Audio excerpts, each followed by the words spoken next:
განვაგრძოთ საუბარი მემკვიდრეობითობაზე და დავუბრუნდეთ ჩვენს მიერ დაწერილ კოდს.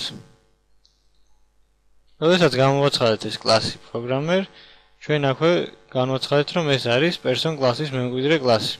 და აი აქ ვიწერია წვდომის მოდიფიკატორი public, რაც ნიშნავს იმას, რომ ის მეთოდები და ცვლადები, რაც მემკვიდრეობით მოყვება აი ამ programmer class person class-ისგან, იქნება public წვდომით. ანუ სხვა სიტყვებით რომ თქვა, შეგვეძლება programmer class-ის ობიექტებიდან აი ამ ცვლადების და მეთოდების გამოყენება. და ჩვენ ამის მაგალითი ვნახეთ აქ, როდესაც შევქმნით programmer class-ის ობიექტი და შემდეგ გამოვიღეთ აი ეს show person info მეთოდი, რომელიც გააჩნია ამ person class. მოდი ახლა ზედმეტი რაც არის წავშალოთ და დავუბრუნდეთ ისევ აი ამ ფრაგმენტს, რაც ვიწერია, რაც ეწერა კომენტარებში. მოდი ახლა დავაკომპილიროთ ეს და გავუშვათ. და როგორც ხედავთ, იმუშავა ორივე მეთოდმა, show person info და show programmer info და დაიბეჭდა ეს მონაცემები. მაგრამ თუ კი ახლა აი აქ ამ მოდიფიკატორს, წვდომის მოდიფიკატორს შევცვლით და აქ დავწერთ ჩვენ private-ს, ეს ნიშნავს იმას, რომ ის ცვლადები და ის მეთოდები, რასაც მემკვიდრეობით მიიღებს ეს programmer class person class-ისგან, იქნება private programmer class-ისთვის. ანუ ჩვენ ვერ შევძლებთ აი ამ მეთოდის show person info-ს და აი ამ ცვლადების გამოყენებას, age-ს და name-ს.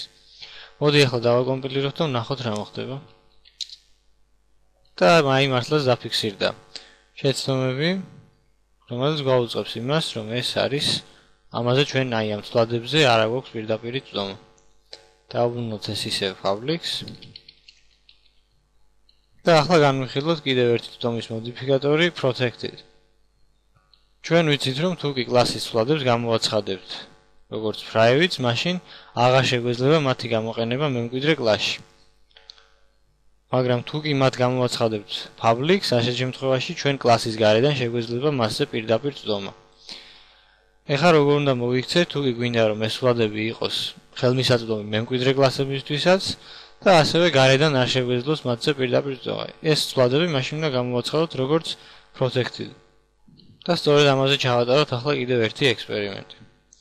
შევქმნათ აი რაიმე person class-ის ობიექტი ჩვენ person p და დავწეროთ p წერტილი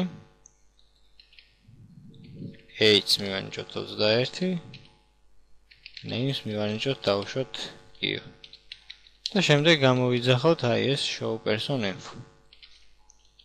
აი როგორც ხედავთ, ამ შემთხვევაში გარედან ჩვენ შეგვიძლია მივიძვდეთ აი ამ ელემენტებს, ამ ცვლადებს და ასევე შეგვიძლია ეს ცვლადები, რადგან არის public-ი, გამოვიყენოთ აი ამ მემკვიდრე კლასში პროგრამერში. ახლა მოდი ესენი გადავაქციოთ ჩვენ protected ცვლადებად და ვნახოთ რა მოხდება.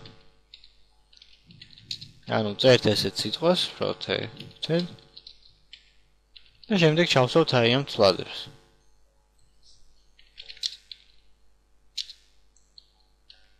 და აი უკვე როგორც ხედავთ, ჩვენ გარედან ვეღარ გამოვიყენეთ ეს ცვლადები, თუმცა აი ამ programmer კლასის შიგნიდან ჩვენ შეგვიძლია მათი გამოყენება. გადავაკეთოთ ახლა ეს კლასი ჩვენ და დავწმუნდებით ამაში. გამოვიძახოთ ახლა აი ეს show programmer info. და უბრალოდ language შევცვალოთ მნიშვნელობა, რადგან ამ შემთხვევაში ეს public-ია და გარედან შეგვიძლია მივუწვდეთ მას.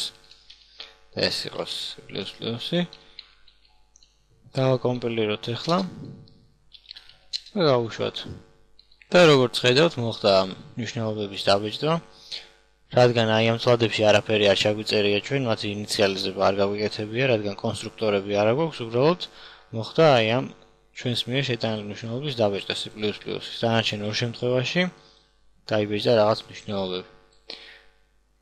ანუ როდესაც ჩვენ რაღაც წევრებს გამოვაცხადებთ როგორც protected, ეს ნიშნავს იმას, რომ მემკვიდრე კლასიდან ეს წევრები იქნება წვდომადი, ხოლო გარედან ჩვენ მათ მნიშვნელობებს ვერ შევცვლით.